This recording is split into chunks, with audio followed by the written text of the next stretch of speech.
On va être ensemble pour la matinée. Il y a en fait deux temps dans cette matinée qui est intitulé. Alors il y a un temps dit conférence et un temps table ronde. Je suis un peu impressionné par le temps conférence puisque je suis censé être le conférencier. Je ne me sens pas trop conférencier. Je vais faire une présentation de quelques éléments de ma pratique de consultant en participation puisque c'est mon métier. Donc on va démarrer par cet aspect-là avec quelques diapositives que je vais vous proposer pour se remettre dans les concepts, les principaux, essayer de faire des catégories d'outils, de définir ou de formaliser les finalités en fait de la participation, de la concertation, etc.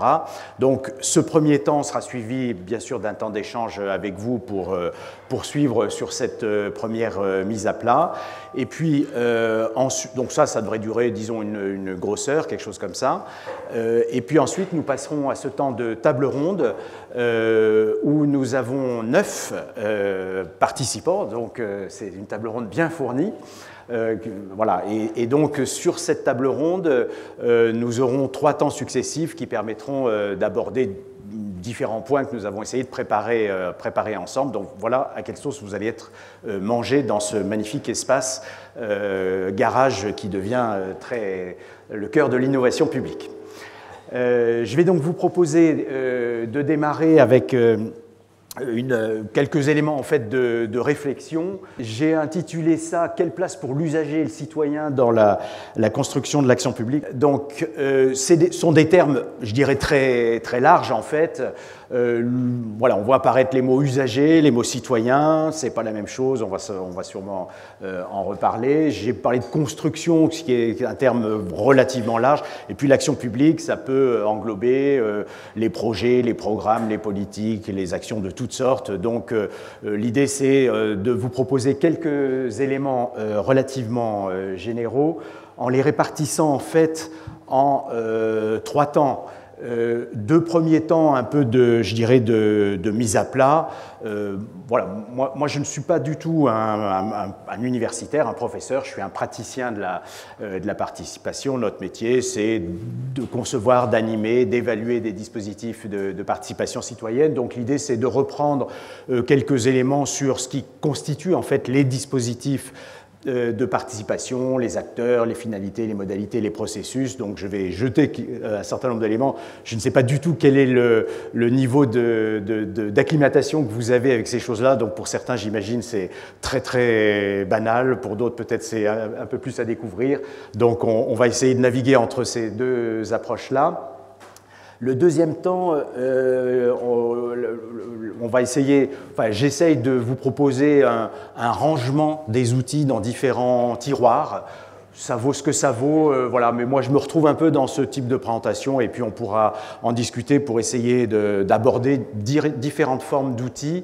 Et aujourd'hui, ces outils sont beaucoup élargis, bien entendu, avec les outils numériques. Donc, on a toute une palette d'approches qui peuvent être plus présentielles, plus digitales. On reviendra là-dessus largement dans la table ronde.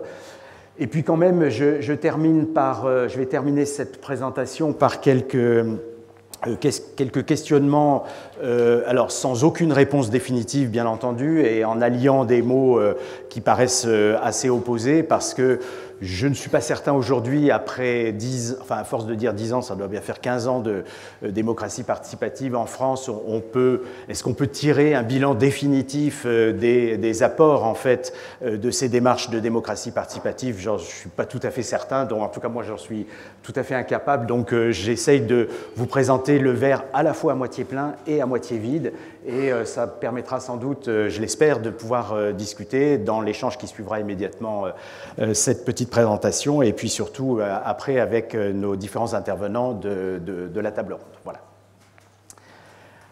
Alors, je démarre avec les dispositifs et en démarrant d'abord par les acteurs. Les acteurs, alors il y a différents termes qu'on utilise.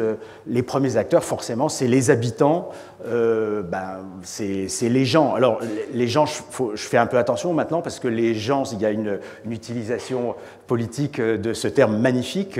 Donc là, bon, les habitants, c'est tout le monde, voilà, les gens qui habitent Là, il y a une deuxième catégorie qu'on va retrouver, mais alors qui est plus spécifique, on va dire, mais en tant que contribuable, j'ai le droit de dire mon mot, je peux participer, je peux intervenir. Et de fait, voilà, il y a un fondement de la participation, un fondement, je dirais, démocratique dans je paye des impôts et donc il y a une reddition de comptes, comme disent nos cousins québécois, qui peut suivre cette approche-là et donc on peut, en tant que contribuable, être amené à s'interroger et à chercher, à discuter sur ce que rend telle ou telle politique en matière d'éducation, par exemple. Et on n'est pas toujours tout le temps contribuable parce qu'un certain nombre d'entre nous ne payent pas l'impôt sur le revenu. Il semblerait qu'un certain nombre d'entre nous ne vont pas non plus payer la taxe d'habitation pour ce qui est des impôts locaux à terme. Mais par contre, tout le monde paye la TVA à minimum. Donc, on paye toujours des impôts d'une certaine façon. Donc, en tant que contribuable, on peut aussi faire partie d'une catégorie d'acteurs amenés à souhaiter participer. Alors après, on retrouve une catégorie qu'on connaît bien, qui est une catégorie des usagers, des bénéficiaires, donc des gens qui ont un retour direct de l'action publique. Je poursuis sur l'éducation. Voilà, j'ai mes enfants à l'école, où je suis écolier, lycéen, étudiant. Je suis usager du système de l'éducation nationale, j'en suis bénéficiaire, et donc à partir de là, je peux aussi m'exprimer sur, bien sûr, ces différents programmes. Lorsqu'on est sur des approches qui ne sont pas des approches de services publics de ce type-là, mais des approches liées au territoire, les riverains sont les usagers du territoire, les bénéficiaires directs du territoire. Et donc, en tant que riverain, je peux m'exprimer sur telle ou telle évolution qui se produit dans mon environnement immédiat. Et puis après, les citoyens, bien entendu, où là on passe à un niveau peut-être de plus long terme sur les enjeux de l'action publique, sur ses effets à moyen terme. Et là, en tant que citoyen, on peut très bien avoir à s'exprimer également, à chercher à participer, même si on n'est absolument pas bénéficiaire de l'action publique. Je suis un vieux célibataire endurci, je n'ai pas d'enfant, je peux quand même avoir mon mot à dire sur le système de l'éducation nationale et être intéressé par un débat qui aurait lieu sur ce sujet-là. Voilà. Donc il y a différentes façons de se représenter les acteurs qu'on va être amené sans doute à réévoquer ultérieurement. Alors, ensuite, sur les finalités de ces approches de participation, de concertation, je vais utiliser le mot de manière un peu diffuse à ce stade. Traditionnellement, et là quand on lit les auteurs, il y a trois grandes finalités qu'on retrouve dans les questions de participation. La première, je dis la première, c'est pas du tout dans un ordre hiérarchique, mais celle qui vient peut-être assez rapidement à l'esprit, c'est la finalité managériale, c'est-à-dire on fait participer, on a un échange, on a une concertation, on a un débat pour améliorer nos actions publiques. Voilà, il y a une rocade qui va passer à tel endroit, eh bien, on a besoin dans les aménagements d'une voirie, d'une place, on a besoin de recueillir l'avis des riverains, de discuter avec eux, d'échanger pour essayer d'améliorer ce projet, de le rendre le plus efficace possible. Deuxième finalité, c'est la finalité démocratique, c'est-à-dire une finalité dans laquelle on va être amené à débattre de ce qui se passe dans la société. Donc on n'est pas, contrairement à la première finalité, dans une approche de recherche d'optimisation, de performance du projet public, de l'action publique, mais c'est aussi le cœur de la démocratie, on est dans le débat, dans l'échange entre citoyens, avec les élus, etc. Et on va débattre. Voilà, je me souviens des débats sur la fin de vie, par exemple, organisés par le ministère de la Santé. Voilà, on a toute une série de sujets qui font débat et sur lesquels des approches sont organisées pour favoriser ce débat. Et puis, troisième finalité qui est très classiquement évoquée dans ce repérage sur les défis de la participation, de la concertation, c'est une finalité plus sociale, disons, qui consiste à favoriser la cohésion entre les gens, c'est-à-dire se parler, échanger, discuter d'un projet, c'est aussi se construire ensemble, c'est aussi avancer ensemble. On voit ça dans une série d'approches de participation qui peuvent être organisées dans la politique de la ville, par exemple. Voilà, ces approches-là ont bien sûr une vocation managériale avec des guillemets pour améliorer un certain nombre de problématiques, mais elles ont aussi cet effet de favoriser la cohésion entre les gens.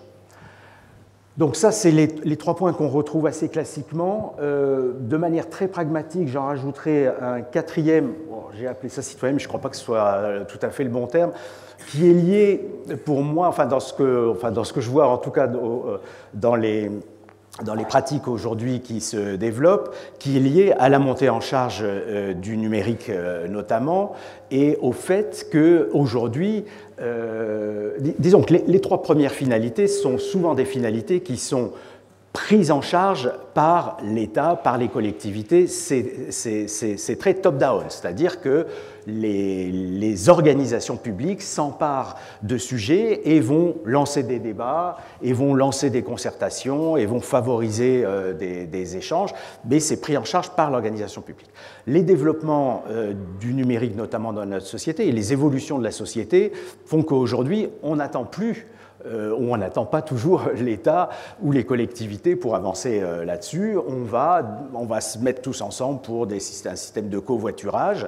Ben voilà, on a un impact sur la vie dans la société, dans la vie dans la cité, mais enfin, j'y vais un peu vite et un peu à la hache, on n'a pas besoin des organisations publiques. On a une capacité à s'organiser entre nous qui est et avec des moyens qui ne sont pas ceux qu'on avait il y a 30 ou 40 ans. Donc on a aujourd'hui une possibilité d'avancer. Et donc dans les finalités de ces questions de participation, la capacité des organisations publiques aujourd'hui à relever un peu ce défi de « et si ça m'échappait un peu toutes ces questions de participation », c'est quelque chose, je trouve, aujourd'hui qui prend toute sa place. Et donc les organisations publiques ont à s'intéresser à la façon de soutenir ces initiatives, d'interagir avec elles.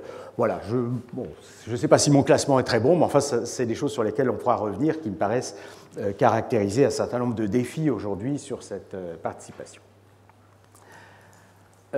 Après les acteurs et les finalités, alors un grand tableau, excusez-moi, voilà, pas très lisible sûrement pour ceux qui sont au fond, peut-être pas d'ailleurs ceux qui sont devant non plus. Alors là, je reviens aux modalités, je dirais, formelles en fait, qu'on rencontre aujourd'hui le plus souvent.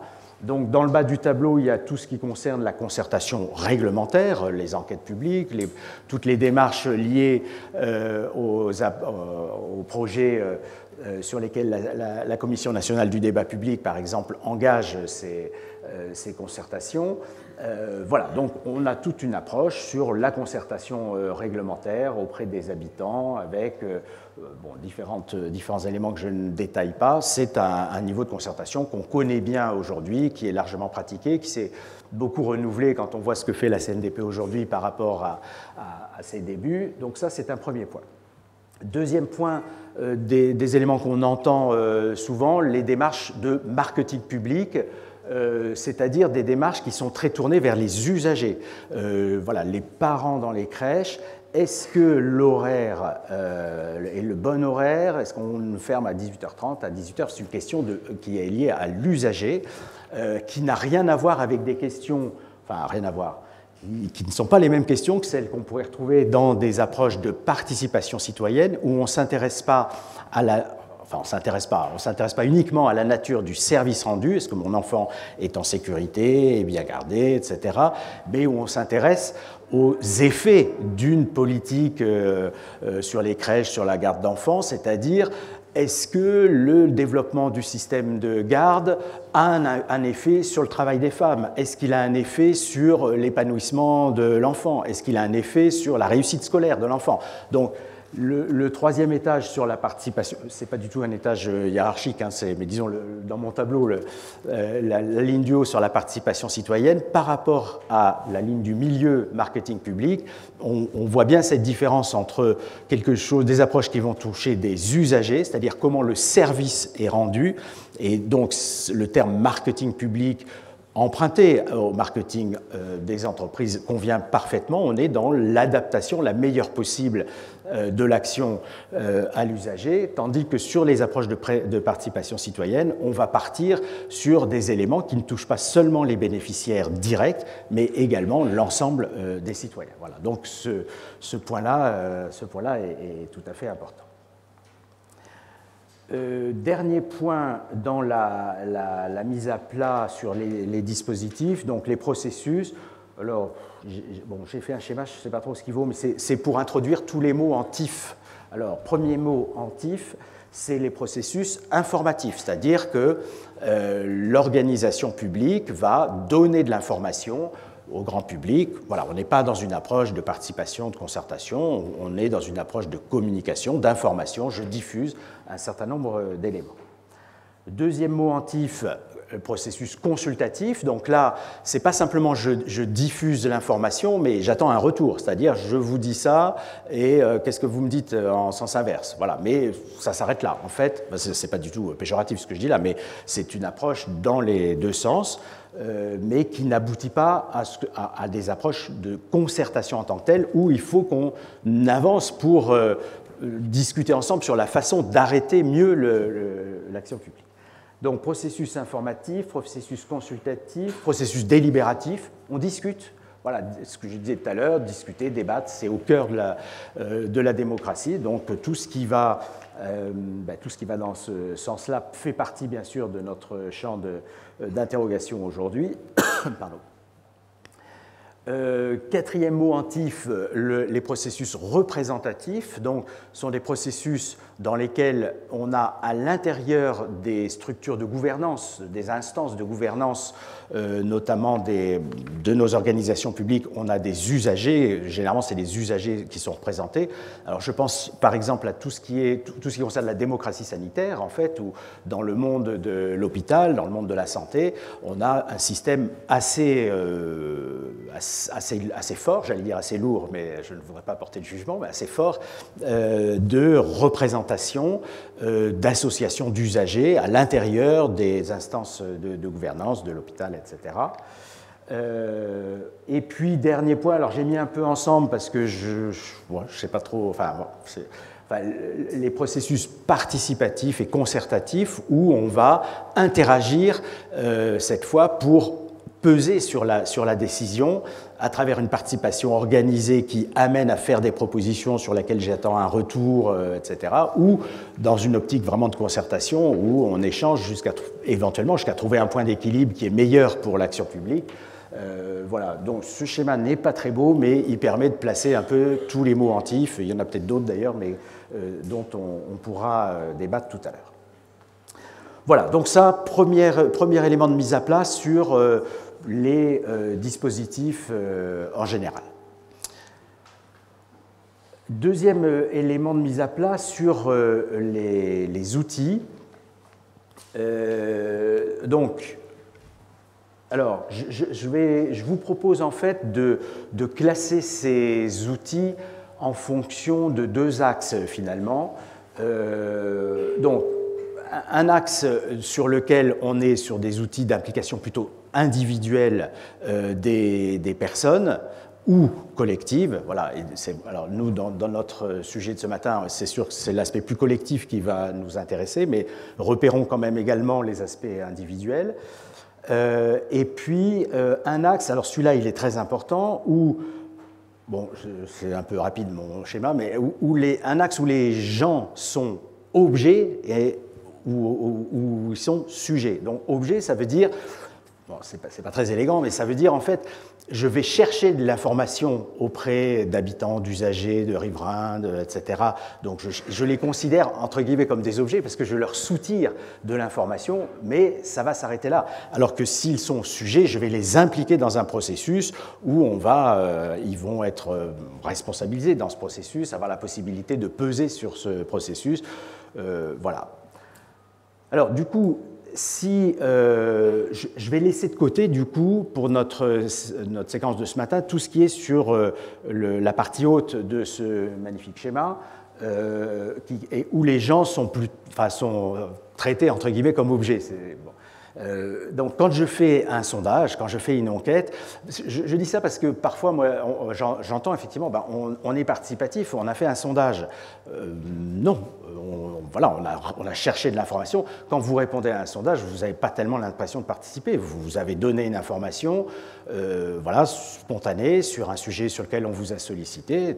Très bien, mais enfin, vous ne participez pas en réalité. Donc, on alimente en fait une réflexion par de la collecte d'informations qualitatives, quantitatives sur un sujet. Voilà.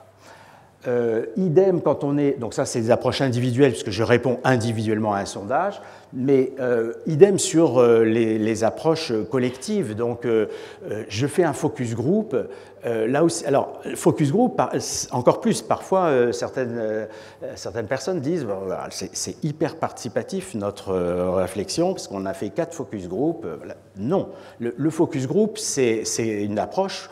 Enfin, quand on animait un focus group et animait un atelier citoyen où on cherche à impliquer les gens de manière plus pérenne, plus approfondie, c'est pas du tout la même chose quand on anime un focus group. Enfin, je parle là de mon côté de petit technicien de la chose. En fait, quand on anime un focus group, moi j'ai 3 heures devant moi, j'y vais à la hache. Enfin, il faut que je passe sur mes 40 questions. Je cherche à retirer des 12 personnes qui sont devant moi le maximum d'informations. Et après, c'est fini. En fait, les gens ne sont plus là. Ils ont participé à ce focus group. Il y a une impression, forcément, d'une certaine participation, puisqu'on a passé 3 heures de son temps là-dessus. Mais, en fait, on n'est pas dans un processus dans lequel on est impliqué vraiment dans cette réflexion. Donc, vu de mon point de vue, le focus group est un outil très intéressant de connaissance, mais n'est pas un outil participatif en tant que tel, et des formes d'ateliers de ce type-là relèvent sans doute de la même catégorie. Alors après, il y a des approches où on considère les gens davantage, on les implique davantage dans les processus, plus sujets. Alors je ne sais pas, j'ai mis les enquêtes publiques là,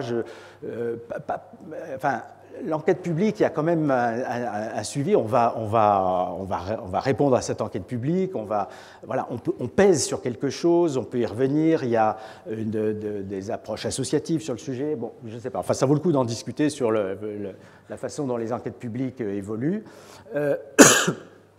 Juste un point, mais qui est assez rare, mais que je signale, c'est des citoyens individuels qui sont infiltrés, enfin c'est pas très, oui, bon je vais dire infiltrés dans des instances et qui vont vraiment participer. Alors je vous cite un exemple que j'ai en tête puisqu'on fait beaucoup d'évaluation de politique publique également. Donc par exemple la région Rhône-Alpes, le Conseil régional Rhône-Alpes, il y a pas aujourd'hui, il y a quelques années, faisait dans la gouvernance de ces dispositifs d'évaluation insérer systématiquement 2 citoyens tirés au sort dans le comité de pilotage d'une évaluation. Voilà. Alors, ce n'est pas tout à fait tiré au sort sur les 6 millions ou je ne sais plus combien à l'époque de Rhône-Alpin. En fait, c'était des citoyens tirés au sort sur une liste de 10 000 personnes, si je me souviens bien, qui s'intéressaient à la chose. Et ces personnes, Madame Michu, Monsieur Lambda, venaient au comité de pilotage participer à tout le suivi de l'évaluation sur un an. Voilà. Bon, donc, il y a des formes comme ça. Dans lesquels on a des citoyens individuels qui vont être amenés à jouer un rôle. Alors, en fait, je pense que ce qui nous attire davantage, enfin, ce qui nous intéresse davantage aujourd'hui peut-être, c'est toutes les formes, alors qu'elles soient en présentiel ou via des technologies digitales. Donc, c'est toutes les formes que je rassemble bon, c'est mon petit classement, hein, je ne sais pas du tout s'il tient la route, mais en fait, il me semble qu'il y a des formes, il y a des débats citoyens, je vais y revenir un petit peu, on débat, voilà. Il y a des conseils de citoyens, donc c'est organisé, c'est structuré, c'est pérenne. Voilà. Et puis il y a des ateliers citoyens, et là il y a une diversité très importante et qui se continue à se développer avec bien sûr le numérique. Donc il me semble qu'en fait on peut peut-être zoomer à l'intérieur de ces catégories pour retrouver un certain nombre d'outils, enfin en tout cas que moi que je croise régulièrement. Pardon. Alors, sur les débats citoyens, bon, je vais passer assez vite. Enfin, voilà, on organise un débat. Alors, simplement, peut-être, pour qu'il soit vraiment citoyen, c'est un dispositif ad hoc conçu pour permettre à des citoyens ordinaires, donc, c'est pas un joli mot, mais enfin, voilà, ça ne concerne pas que des militants associatifs, mais il y a la possibilité pour tout un chacun de venir participer à un débat. Voilà, je me souviens d'il y a quelques années, mais c'est peut-être vieux même, le grand débat sur l'école organisé, enfin la consultation sur l'école absolument gigantesque, avec des débats dans toutes les écoles, des remontées d'informations, enfin c'est un truc démesuré, quoi. Voilà, mais tout le monde beaucoup de gens ont participé dans leurs écoles, puis à différents niveaux, et donc ça permet de débattre. Alors débattre, c'est pas juste je vous informe dans une réunion publique, c'est on débat. Et le tout en public. Donc je passe rapidement sur cette catégorie-là qui peut connaître toute série d'adaptations, d'aménagements, bien entendu. Deuxième catégorie, les conseils de citoyens. Donc c'est tout ce qu'on connaît sur les conseils de quartier, les conseils de jeunes, les conseils d'anciens. Il y a des tas de sortes de... Enfin, pas des tas, mais enfin, il y a différents dispositifs. Donc là, la caractéristique, c'est que, contrairement au débat qui est une approche ponctuelle, ça se fait un jour donné ou sur une période donnée et puis ça s'arrête, le débat est fini, on tire le bilan du débat. Le conseil de quartier ou le conseil régional des jeunes existe de manière pérenne, voilà, sur une durée. Il y a un mécanisme de renouvellement, donc on est dans une approche où on est membre de ce conseil et on est sollicité pour différentes réunions. Et on a soit on peut avoir une expression au-delà du débat qui se produit dans le conseil par un vote, mais on peut aussi produire avec ces conseils un certain nombre de choses. Voilà, donc il y a des productions qui sont également le fait de ces approches. Et puis alors après, on a cette très grande catégorie que je regroupe sous ce vocable de atelier citoyen qu'il faut prendre dans un sens très large et dans lesquels, là, si je redécompose, je dirais finalement, il y a peut-être les mini-groupes, c'est-à-dire les groupes qui rassemblent peu de monde, 10, 15 personnes, voilà, je vais y revenir juste après. Les grands groupes, où on essaye de rassembler 50, 100, 500, 1000 personnes. Et puis les participations, tous les dispositifs de participation en ligne. Alors, mes camarades spécialisés dans le numérique vont me dire, mais en fait, c'est mélangé, votre truc, c'est pas à part, ça, voilà, il y a des... Mais on y reviendra tout à l'heure, voilà, donc les choses sont un peu mêlées, mais ça permet juste d'exposer rapidement les points de cette façon-là. Mais je pense qu'en tout cas, sur les aspects présentiels, la différence mini-groupe-grand groupe est aujourd'hui assez structurante. Donc, dans les mini-groupes, ah oui, alors je voulais juste mettre en avant un dispositif particulier qui est le dispositif jury de citoyens. Mais les mini-groupes, en fait, ils sont fondés sur un constat ou une analyse de sociologue, mais un constat que l'échange, en gros, avec 10 personnes fonctionne bien. C'est-à-dire que vous avez une diversité de participants qui permet quand même de nourrir l'échange, voilà, d'avoir un certain nombre d'éléments à condition que le groupe ait une certaine diversité. Et pour autant, on n'est pas dans quelque chose qui devient très lourd, très diffus, compliqué. Voilà, donc c'est vrai que très souvent, ces systèmes de mini-groupes marchent bien et trouvent divers cas de figure. Comme, de la même façon que tout à l'heure, je parlais des focus groups. Les focus groups, c'est des mini-groupes avec 10-12 personnes. Alors, je fais juste un petit zoom sur les jurys de citoyens. Alors moi, j'utilise le terme jury de citoyens qui n'est pas toujours bien porté, parce que ce terme jury, d'abord, a été connoté politiquement à un certain moment, et puis, bon, c'est un peu bizarre, etc. Donc, on dit les conférences de citoyens également. Moi, j'aime bien jury de citoyens. Donc, vous savez, c'est ce dispositif dans lequel... Alors, attendez, on va faire comme ça. Dans lequel, en fait, c'est un dispositif qui est inspiré des Danois, l'Office parlementaire danois d'évaluation des choix scientifiques et technologiques avait inventé ça au tout début des années 80, et donc ce dispositif vise à permettre à un groupe d'à peu près 15 personnes de disposer d'informations sur un sujet, de s'enrichir par une information, d'en débattre et d'émettre soi-même un avis. Donc c'est ça, la spécificité de ce dispositif, c'est que les 15 citoyens vont écrire eux-mêmes 5-6 pages qui est leur avis sur le sujet qui est traité. Donc vous avez, alors prenons par exemple, alors moi je me souviens des premiers que j'ai animés pour la RATP puis la Poste dans les années 2000 sur les questions d'incivilité. Le PDG de la RATP est passé à la Poste, donc il avait en fait à l'époque utilisé le dispositif. Problème d'incivilité. Donc vous avez 15 citoyens qui sont recrutés par un institut pour qu'il y ait différents quotas d'âge, de milieux socio-professionnels, d'éducation, répartition géographique, tout ça. Aucune représentativité. Avec 15 personnes, vous n'avez mais strictement aucune représentativité. On cherche juste une diversité, en fait.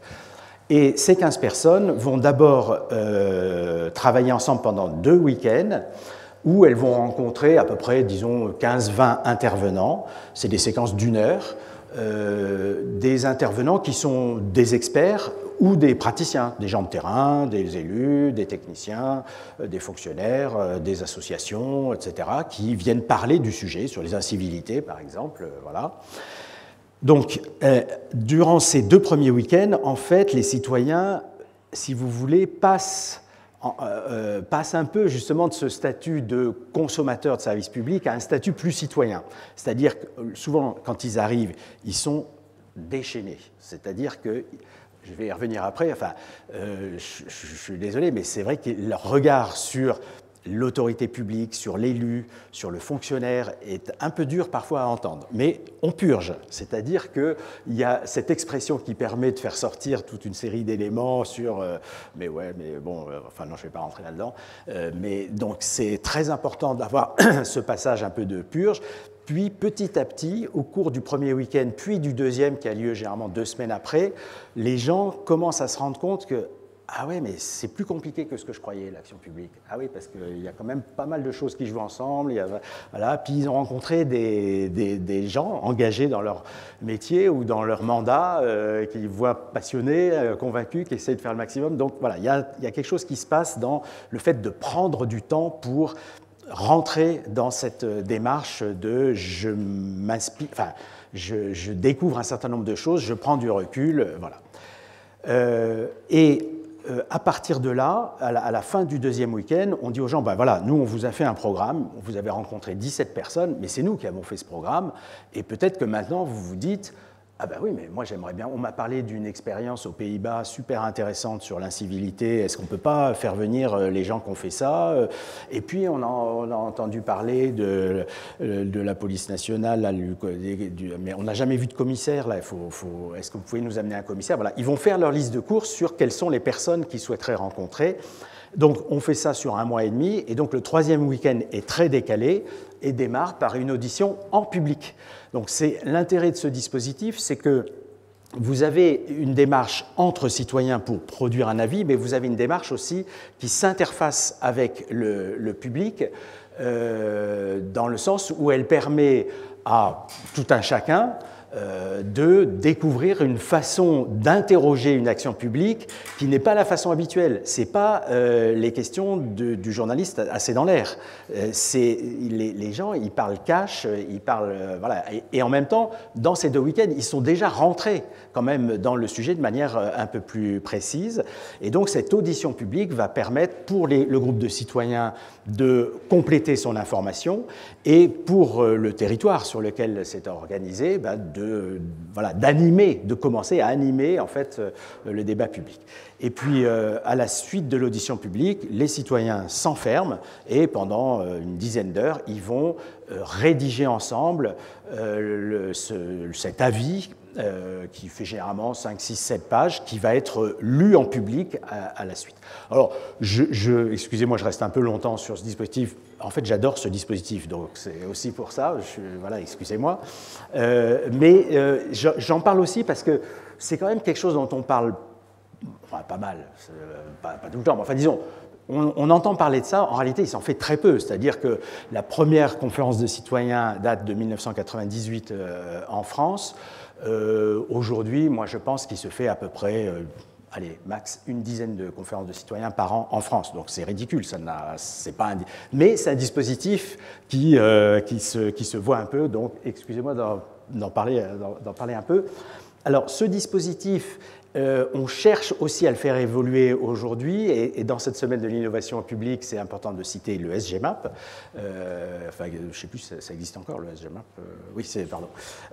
Donc, le SGMAP a repris en 2016 cette formule en cherchant à le rendre un petit peu plus économique, si je puis dire, un peu plus ramassé, c'est-à-dire en fait en n'ayant que 2 week-ends et en remplaçant le 2e week-end par des vidéos en ligne. Autrement dit, c'est l'utilisation d'Internet pour favoriser à domicile, tout à chacun de manière asynchrone, favoriser l'enrichissement des citoyens sur un certain nombre de propos d'experts ou de témoignages, mais par un système de vidéos, comme un MOOC si vous voulez, mais simplement dans la partie vidéo.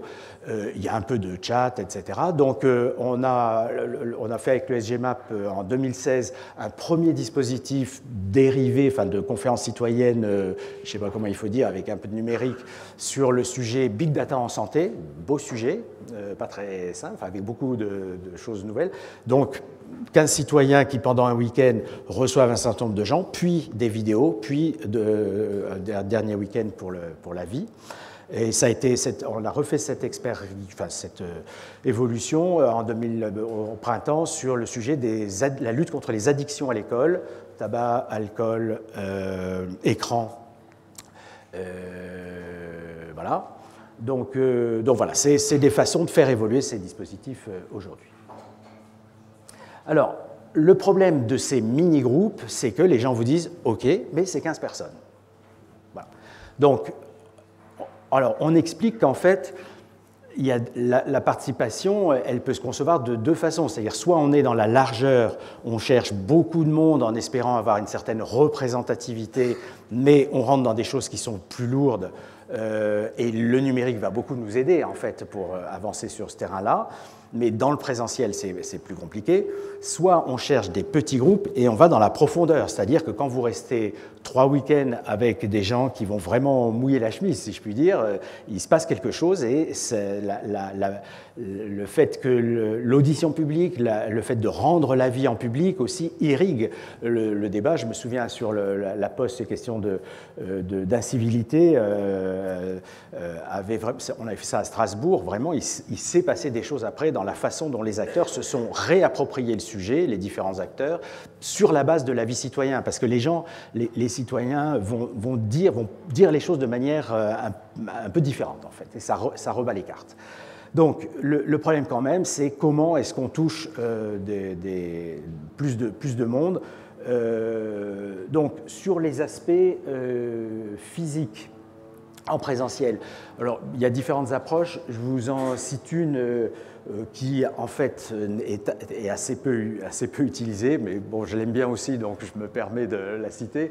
Alors, le Town Meeting, donc c'est un dispositif qui avait été utilisé lors de la première campagne Obama, qui consiste en fait à mettre dans une même salle, mais ça peut se faire d'ailleurs dans différentes salles qui sont connectées, mais vous avez des groupes de 10, toujours ces fameux petits groupes de 10, mais vous pouvez en avoir 10, 20, voilà, on peut avoir, on l'a fait par exemple à Bordeaux sur le plan déchets, donc on avait je crois 150 personnes, donc vous avez 15 tables de 10, sur chaque table vous avez un animateur, et il y a un animateur central qui va proposer un certain nombre de sujets de réflexion.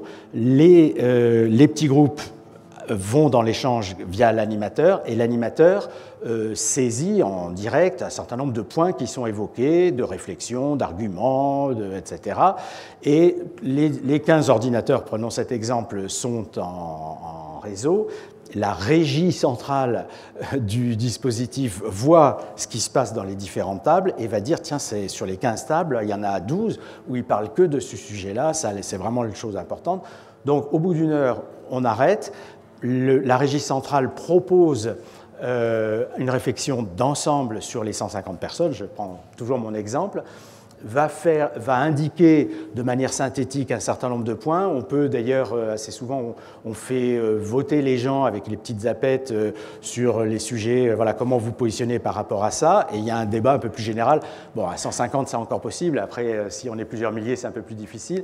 Voilà, donc cette approche, aidée par la technologie, permet en fait de cumuler les trois niveaux, c'est-à-dire le citoyen dans le groupe de 10 personnes et qui a une expression individuelle, mais dans ce groupe de 10 personnes avec l'interaction, le citoyen individuellement, puisqu'il vote, il voit son vote s'afficher, il qualifie en fait un certain nombre de propositions qui sont faites, et puis le citoyen en grand groupe, voilà. Donc il y a des mécanismes qui permettent aussi, avec l'appui de la technologie, d'avancer sur ces approches-là. Vous avez une autre approche qu'on appelle le Worldwide Views, qui est en fait ressemble d'assez près au Town Meeting dans le sens où c'est toujours l'étape de 10, etc. Mais la différence, c'est que cette fois, les questions sur lesquelles les citoyens vont travailler sont toutes préparées à l'avance. Donc, en fait, vous avez un sujet. Alors, on peut parler du débat planétaire organisé sur cet outil-là avant la COP21 pour amener, alors c'était vraiment un truc extraordinaire, 10 000 citoyens répartis dans 85 pays, si je me souviens bien, à travailler de cette façon, petit groupe de 10, dans un puits synthèse. Et donc là, je ne me souviens plus, les 30 questions sont préparées à l'avance et par paquet, par 3-4 questions sur un thème, les citoyens vont discuter à la table, puis voter. Donc, il y a toujours l'idée, si vous voulez, de dépasser le sondage. Je ne critique pas du tout les sondages, hein, c'est un outil tout à fait important, mais le sondage, c'est l'opinion spontanée. On vous pose une question sur un sujet où vous n'avez pas forcément réfléchi, vous répondez. Là, on donne aux citoyens le moyen, dans une heure, sur ces 3-4 premières questions, de réfléchir, d'échanger, de dire « Ah ouais, c'est vrai, mais quand même, voilà ». Enfin, toute la dynamique de groupe qui s'introduit. Et puis, à la fin de l'heure, il y a un vote. Et là, dans le cas précis, sur ce débat planétaire préalable à la COP21, 10 000 citoyens répartis dans le monde, ça a permis de nourrir tout un rapport en fait, d'expression citoyenne qui a été remis à la COP21. Voilà, donc bon, il y a d'autres approches, mais on y reviendra sûrement. Sur les approches en ligne, alors excusez-moi, je me permets de mettre en avant une démarche qui a lieu, qui démarre en fait dans votre région, mais dont Nathalie Ebalin parlera peut-être tout à l'heure, qui est l'idée, c'est expérimental, hein, d'un MOOC citoyen, on ne rit pas, Nathalie. Donc c'est toujours l'idée de comment je peux élargir le nombre de personnes impliquées dans une démarche de participation Et bien entendu, le digital nous aide énormément en ça. Et donc, en fait, l'idée, c'est de détourner un peu ou de prolonger l'outil MOOC. Donc, vous voyez les cours en ligne. Donc, cette fois, il ne s'agit pas d'obtenir une qualification sur le futur SRADET de la région Occitanie, mais il s'agit de permettre à des citoyens de disposer d'un certain nombre d'informations progressives sur 4 semaines, à travers 12 vidéos, à travers une plateforme, etc. Et du coup, après, de devenir des citoyens peut-être plus informés ou ayant déjà commencé l'échange entre eux et de poursuivre cet échange dans le cadre de la préparation de ce SRADET. Voilà. Donc, à ce stade, il y a 1000 citoyens en Occitanie qui se sont inscrits sur ce MOOC et qui vont commencer cette semaine le système. Bon, voilà. On croise les doigts, tout se passe bien. Voilà, alors du coup, vous voyez, bon, voilà une façon de catégoriser les outils, mais on voit bien que ce qui va différencier tous ces outils, c'est en fait, il me semble qu'il y a 3 grands critères. Il y a, est-ce qu'on est sur une approche ponctuelle ou pérenne? Autrement dit, est-ce que c'est à un moment donné, on fait quelque chose, ça dure 2 mois, c'est terminé, ou bien c'est comme tous les conseils, c'est des choses pérennes. Ça, c'est vraiment un critère très différenciant entre les dispositifs. Il y a la taille du groupe, finalement. Est-ce qu'on est sur des petits groupes, des grands groupes, ou sur une infinité de possibilités via le numérique? Et puis, il y a vraiment, est-ce qu'on produit vraiment un avis relativement formel, ou est-ce qu'il se passe des choses, les gens parlent, etc. Et puis, il y a des consultants, des sociologues, qui vont dire, les gens disent que... Voilà, ça, c'est quand même assez différenciant pour moi, les formes dans lesquelles les citoyens sont amenés à produire eux-mêmes quelque chose qui relève directement d'eux par rapport aux formes dans lesquelles on interprète en tant qu'expert, en tant qu'élu, en tant que technicien, ce qu'ont dit les citoyens. Je suis hyper long, donc je vais avancer un tout petit peu plus vite pour terminer sur des aspects un peu plus de questionnement, avec beaucoup de modestie. Donc aujourd'hui, première question, ou première réflexion, c'est, tout ça, ça n'a pas, en 15 ans, encore une fois, ça a beaucoup avancé, mais ça n'irrigue pas quand même l'intégralité de nos dispositifs publics. Donc, je me disais, c'est une place limitée, mais quand même indispensable. Alors d'abord, une place limitée, d'abord parce que les citoyens eux-mêmes ne s'intéressent pas tous à la chose publique, en fait. Il faut dire les choses telles qu'elles sont. Il y a un repli sur la sphère privée, il y a de la dépolitisation, il y a de l'abstention, etc. Enfin, je fais mon café du commerce, mais enfin, c'est quand même quelque chose qui est important. Et puis, il y a des citoyens qui doutent de la participation classique, qui sont méfiants. Il y a une défiance vis-à-vis des élus. Moi, je suis absolument toujours stupéfait par le sondage, je crois que c'est TNS qui chaque année sort sondage sur « Pensez-vous que vos élus sont corrompus ?» et où on est à 70% de gens qui pensent ça. Enfin, c'est totalement terrifiant. Enfin, voilà. Donc, il y a cet aspect-là. Alors, cette diapo, je l'ai faite avant le 7 mai 2017, donc peut-être qu'il y a des choses qui ont un peu bougé, je sais pas, voilà. Mais il y a aussi des professionnels de la politique qui occupent la place, il y a une carrière dans la politique, il y avait le cumul des mandats qui a, je pense, joué un rôle beaucoup dans ces approches qui craignent la concurrence. Et puis, il y a aussi un vieux fond franco-français ou monarchique. Là aussi, je fais du café et du commerce, mais nous élisons une personne qui va, par elle-même, sauver 65 millions de Français, 5e puissance économique mondiale, toute seule. Voilà, mais elle est élue, c'est formidable. Voilà. La culture des grands corps. Voilà, je jette tous ces éléments que vous connaissez bien, mais tout ça fait quand même qu'on peut se dire, bon, dans ce panorama-là, la place des citoyens, elle est peut-être limitée, mais elle est indispensable. C'est-à-dire que,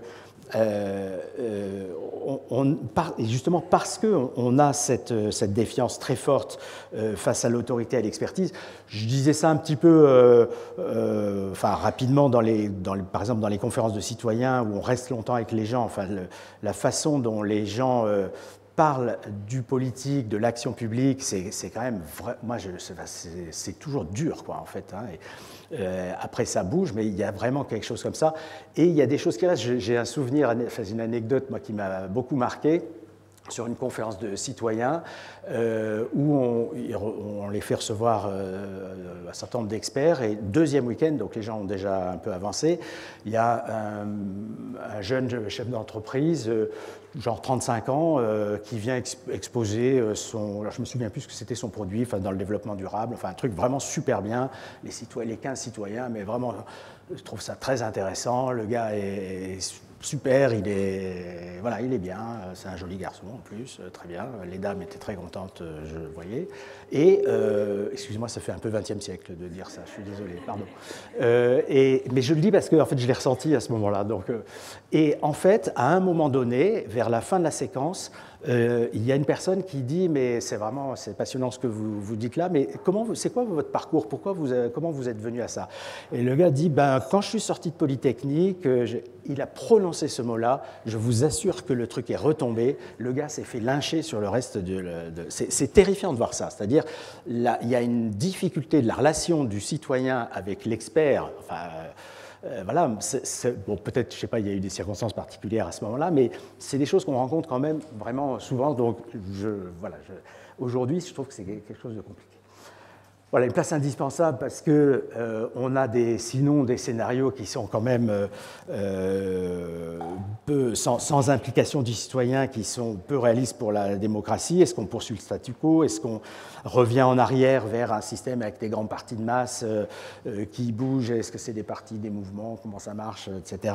Est-ce qu'on va vers un système de prédominance de la technocratie? Bon, qu'est-ce que tout ça donne pour la démocratie? Je passe un peu rapidement parce que c'est des grands mots. Et puis des scénarios aussi qui peuvent être assez peu souhaitables finalement pour la démocratie, soit des scénarios un peu de démocratie de façade, de politique spectacle, jusqu'à des approches plus autoritaires ou de écroulement. Je pensais à la Grèce en fait il y a quelques années, mais bon, le truc, il s'est fait.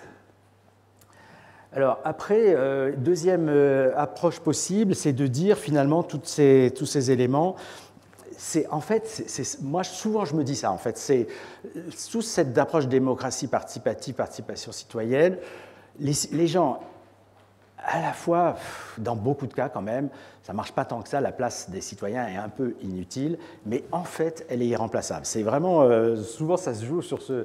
Alors, elle est inutile parce que c'est quand même une place qui est assez artificielle. C'est-à-dire qu'on va... Alors, Laurent Mermet, que je parle, qui est un penseur de ces questions, là, il parle de la démocratie d'élevage par rapport à la démocratie sauvage, ce qui est amusant comme terminologie.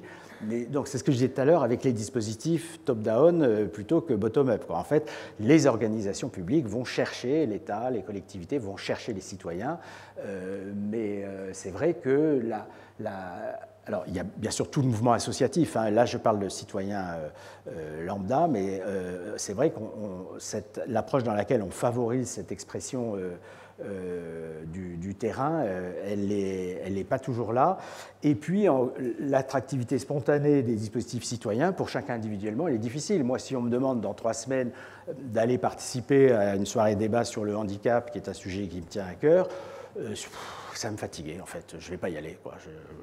Bon, voilà. Donc on a aussi nos vies, etc. On ne participe pas toujours beaucoup. C'est une place contestée aussi, c'est-à-dire qu'on dit, c'est toujours les mêmes qui viennent, c'est-à-dire les mêmes, c'est en particulier, moi dans 10 ans, quand je suis jeune retraité, cheveux blancs, mâle blanc, et voilà, beaucoup de gens qui ont ce profil-là aussi, ou d'autres profils, et quel est finalement ces citoyens qui participent, ce qui représente vraiment l'intérêt général, c'est une catégorie particulière, comment ça se passe? Et puis, c'est quand même une place laborieuse, tous ces dispositifs. Vous voyez, c'est compliqué à mettre en œuvre, c'est coûteux, ça peut être un peu lassant, on s'épuise un peu. Voilà. Et après, c'est formidable parce que ça marche dans pas mal de cas quand même. Voilà, je ne voudrais pas vous donner une opinion désespérée de tout ça, mais moi je trouve que ça marche bien aussi. Alors, en fait, il me semble qu'il y a certains cas de figure dans lesquels ça marche bien. Par exemple, se positionner sur des controverses. C'est-à-dire là où l'expertise, l'étude trouve ses limites, le citoyen reprend ses droits. C'est-à-dire, si vous demandez à 10 experts de se positionner sur un sujet avec 2 voies possibles, la prévention ou la répression, je dis n'importe quoi, techniquement, cette chose-là ne va pas sortir. On est sur des choix politiques, philosophiques, idéologiques qui relèvent vraiment de l'expression citoyenne et pas de l'expertise. Donc, quand on est sur ces controverses, ça marche bien. Je me souviens d'un town meeting, justement, à Valbonne, Sophia Antipolis, sur le projet du territoire à 20 ans. Et donc, je ne sais pas si vous connaissez Sophia Antipolis, mais c'est bouffé par la bagnole. Il y a des bagnoles partout maintenant, et c'est un endroit merveilleux, mais voilà. Et donc, la grande question c'était sobriété ou innovation. On est dans ce territoire-là. Est-ce que le territoire passe par plus de sobriété? Il y a un moment, il faut faire du vélo, quoi. Ça monte un peu quand même, hein, mais bon, vélo électrique, tout ça. Ou est-ce que c'est l'innovation, la voiture électrique, c'est ça? Voilà, donc ça, c'est des sujets, on fait venir des experts, etc., et il y en a la moitié qui disent sobriété, l'autre moitié qui dit innovation. Et donc, les citoyens, en temps de meeting, ont réfléchi, travaillé, et ils nous ont dit, en fait, votre truc est super mal posé, ce n'est pas la sobriété ou l'innovation, c'est la sobriété par l'innovation. En fait, donc ils ont rassemblé les... Bon, voilà, donc et ça a débloqué des façons de réfléchir, c'est intéressant. Intéressant également pour s'ouvrir à un regard différent d'expertise d'usage. Je repense par exemple, vous vous souvenez du virus H1N1, épisode un peu difficile pour le ministre de la Santé, 850 millions de vaccins achetés, puis ça ne marche pas trop. Bon. C'est vrai que quand on voit la chose de l'extérieur, c'est beaucoup plus facile à dire après qu'avant, mais on se dit que le montage d'un dispositif sans prise de conscience de l'importance de ce type-là, l'importance du médecin généraliste, la montée en charge de la crainte de la vaccination dans la population, voilà. Alors, je ne suis pas en train de dire que 4 focus group, qui ont peut-être été faits d'ailleurs, j'en sais rien, auraient pu éviter ça, mais bon voilà, on voit que l'expertise d'usage, la façon de recueillir ce que pensent les gens vraiment de cette approche-là, peut-être ça permet d'améliorer nos actions publiques.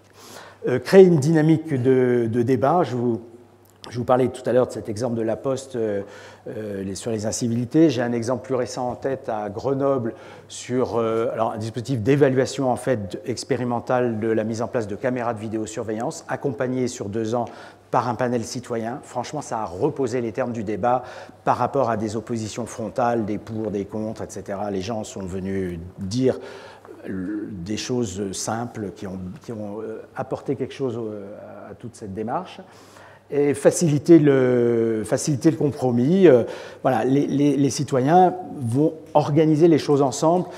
Là aussi, je repense à un exemple d'un dispositif citoyen monté par l'IRSN, l'Institut, je me souviens plus, enfin l'Institut de sûreté nucléaire, voilà, qui s'occupe de sûreté nucléaire, et qui se posait la question du radon. Vous savez, le radon, c'est un gaz radioactif qui monte, et donc c'était il y a 4-5 ans en disant ce sujet va venir, qu'est-ce que les citoyens peuvent dire de tout ça? Et donc on organise plutôt un dispositif type conférence de citoyens, mais pas public en fait, et 15 citoyens, et 2 questions leur sont posées. Est-ce que le radon c'est dangereux?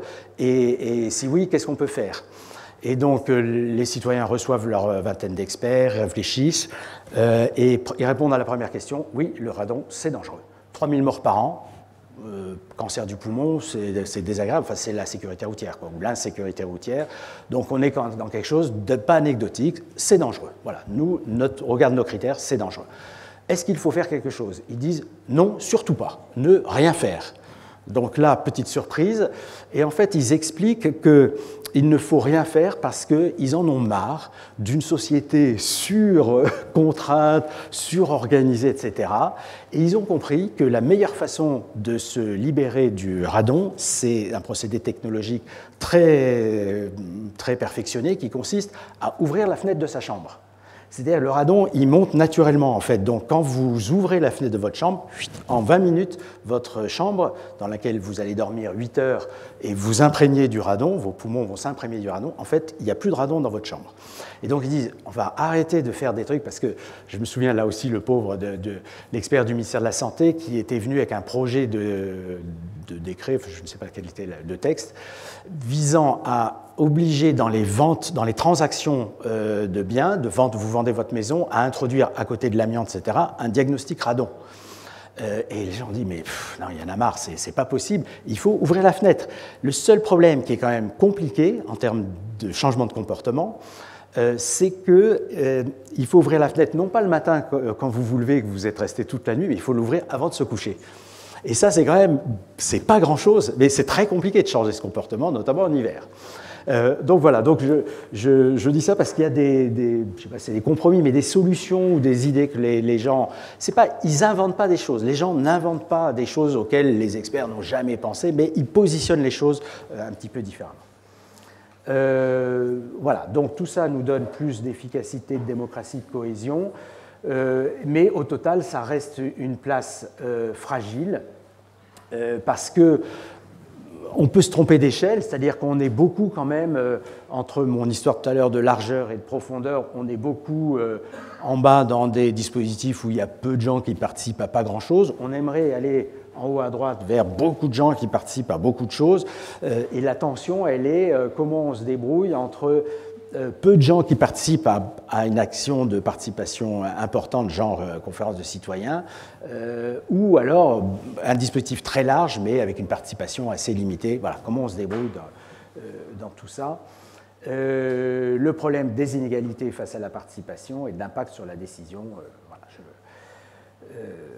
Voilà. Donc, place fragile, mais place perfectible, pardon.